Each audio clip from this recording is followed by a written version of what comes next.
Today, we'd like to share our Cat6 patch panel Unshielded type here. We open the box and there are main frame, dustproof cap, horizontal cable manager, cable tie, label, screws.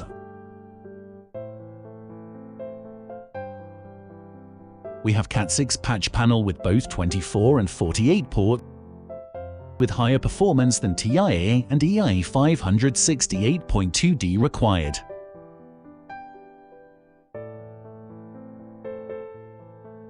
Compatible with both 568 and 568B. Support punch-down wires both upper and lower layers. Punch-down wires on relevant slots. Fixed on cable manager after punching down. Our patch panel features flame retardant plastic up to UL94V0 and compatible with ROS.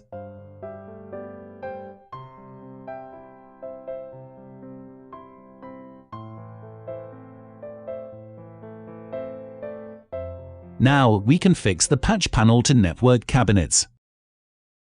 24 ports patch panel takes up 1 U height in cabinet. Then fixed it by screws to finish the installation. Thanks for watching. And if this video helped you, please give us a thumbs up and follow us for more network cabling information.